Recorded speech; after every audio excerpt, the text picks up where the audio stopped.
മോഹൻലാൽ നായകനായ പുലിമുരുകൻ 100 കോടി ക്ലബ്ബിൽ ഇടം നേടിയതിൻ്റെ ത്രില്ലിലാണ് മലയാളം ഇൻഡസ്ട്രി. വർഷങ്ങൾ കാത്തിരുന്നിട്ടാണ് ഒരു 100 കോടി ചിത്രം മലയാള സിനിമയ്ക്ക് ലഭിക്കുന്നത്.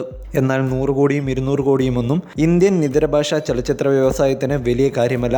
അതുകൊണ്ട് തന്നെ ഹോളിവുഡ് ഇൻഡസ്ട്രി കഴിഞ്ഞാൽ ബോളിവുഡിന് പ്രമുഖ സ്ഥാനമുണ്ടിന്ന്. ചലച്ചിത്ര വ്യവസായത്തിൽ ഹോളിവുഡ് തന്നെയാണ് ഇന്നും വമ്പൻ.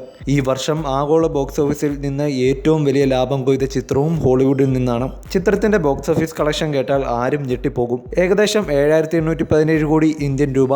ക്യാപ്റ്റൻ അമേരിക്ക സിവിൽ വാർ എന്ന ചിത്രമാണ് ബോക്സ് ഓഫീസ് കളക്ഷനിൽ ആരാധകരെ ഞെട്ടിച്ചിരിക്കുന്നത്. മാർവൽ സ്റ്റുഡിയോസ് ആണ് ചിത്രം നിർമ്മിച്ചിരിക്കുന്നത്. ആന്റണി റസോ, ജോ റസോ എന്നിവരാണ് ചിത്രം സംവിധാനം ചെയ്തിരിക്കുന്നത്. Chris Evans, Robert Downey Junior, Scarlett Johansson എന്നിവരാണ് ചിത്രത്തിലെ കേന്ദ്ര കഥാപാത്രങ്ങളെ അവതരിപ്പിച്ചിരിക്കുന്നത്.